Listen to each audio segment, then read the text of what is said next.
அத்தியாயம் 8. முதல் குழந்தை பிறந்து 5 ஆண்டுகளுக்கு பின்னர் முத்துலட்சுமி தன் 2வது குழந்தையை ஈன்றெடுத்தார். 2வதும் ஆண் மகவுதான். இறைச்செயலாக இந்த குழந்தைக்கு உடல்நிலை பாதிப்பு எதுவும் இருக்கவில்லை.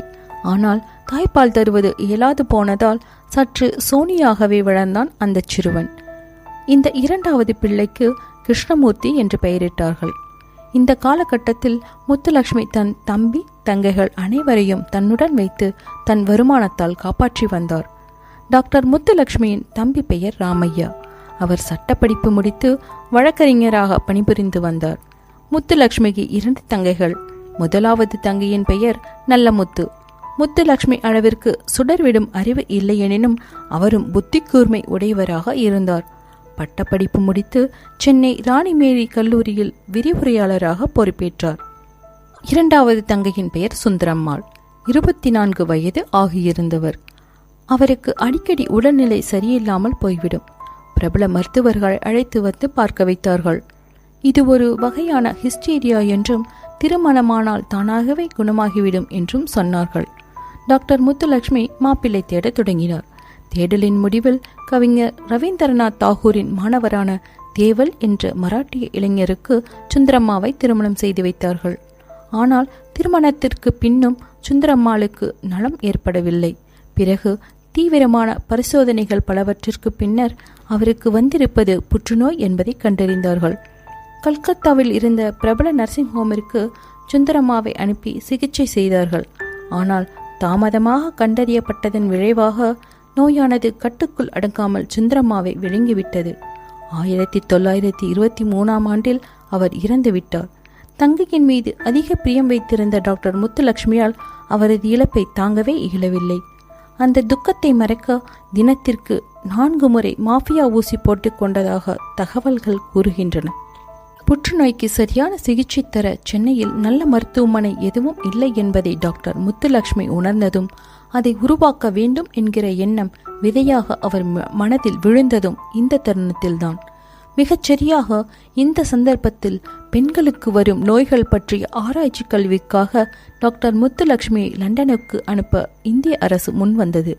அரசின் அழைப்பு வந்ததும் சற்றும் தாமதியாமல் அதை ஏற்றுக்கொண்டு தன் 2 மகன்களோடும் உதவிக்கு ஒரு பெண்ணோடும் அவர் லண்டனுக்கு பயணமானார். இங்கிலாந்தில் ஆராய்ச்சிகளில் ஈடுபட்டிருந்த சமயம் அவரது தம்பி ராமையா இறந்துவிட்டார் என்ற செய்தி முத்துலட்சுமியை வந்தடைந்தது. இது மற்றொரு பேரிடியாக அமைந்தது அவருக்கு. ஏற்கனவே தங்கை இழந்த சோகத்திலிருந்தே மீளாத நிலையில் தம்பியும் இல்லை என்ற செய்தி அவர் மனதை பெரிதும் பாதித்தது. ஆராய்ச்சிகளை பாதியில் துறந்து உடன் இந்தியாவிற்கு பயணமானார் டாக்டர் முத்துலட்சுமி. இந்த விஷயத்தை அறிந்ததும் இந்திய தூதரகத்திலிருந்து ஹை கமிஷனர் விரைந்து வந்து முத்துலட்சுமியை சந்தித்தார். அவரை பலவாறு சமாதானம் செய்து ஆராய்ச்சி படிப்பை பாதியில் கைவிடாது தொடரும்படி செய்தார். லண்டனில் இருந்த சமயத்தில் பாரிஸில் நடந்த பெண்கள் மாநாடு ஒன்றில் கலந்து கொள்ள டாக்டர் முத்துலட்சுமிக்கு அழைப்பு வந்தது. இந்திய பெண்கள் பற்றி அங்கே அவர் நிகழ்த்திய நீண்ட சொற்பொழிவு அனைவரது பாராட்டையும் பெற்றது. பத்திரிகைகளில் அது கட்டுரையாக வெளிவர முத்துலட்சுமியின் புகழ் மேலும் பரவியது. 1925ஆம் ஆண்டு அவர் தன் ஆராய்ச்சி படிப்பை வெற்றிகரமாக முடித்து இந்தியா திரும்பினார். இந்தியாவுக்கு திரும்பி குடும்பத்தினருடன் மீண்டும் இணைந்து மகிழ்ச்சியாக இருக்க முடிந்தது சில காலமே. ஆண்டின் இறுதியில் மீண்டும் ஓர் பேரிடி இறங்கியது. டாக்டர் முத்துலட்சுமியின் தந்தை நாராயணசாமி இவ்வுலகை துறந்து சென்றார். அடுக்கடுக்காய் நிகழ்ந்த நெருங்கிய சுற்றத்தினரின் மறைவுகள் டாக்டர் முத்துலட்சுமி மிகவும் வேதனை கொள்ளச் செய்தன. தன் கவலைகளை மறக்க அவர் பொது சேவைகளில் அதிகம் ஈடுபட துவங்கினார். அது அவரது மனநிலையை தேற்ற பெரிதும் உதவியது. அவரது பெயரை மேலும் பிரபலமாக்கின அவரின் பொதுப்பணிகள். 1927ஆம் ஆண்டு மகாத்மா காந்தியடிகள் தமிழ்நாடு வந்திருந்த போது தன் செய்கிற பணிகளை அவரை சந்தித்து விளக்கி அவரிடம் ஆசி பெற்றார் முத்துலட்சுமி. இப்படி கருமமே கண்ணாக அவர் பொது சேவையில் ஈடுபட்டதற்கான அங்கீகாரமும் சீக்கிரமே அவரை தேடி வந்தது. அந்நாளைய வெள்ளைக்கார கவர்னர் டாக்டர் முத்துலட்சுமி மேல் சபை அங்கத்தினர்களில் ஒருவராக நியமித்தார். முத்துலட்சுமியின் பொறுப்புகள் அதிகமாயின. கூடவே தான் செய்ய நினைத்திருந்த சில சீர்திருத்தங்களை இந்த சமயத்தில் செய்துவிட வேண்டுமென்று அவர் மனம் உறுதி கொண்டது.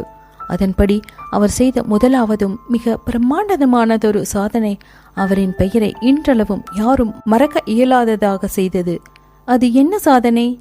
அதை எப்படி சாதித்தார்? காண்போம் அடுத்த அத்தியாயத்தில்.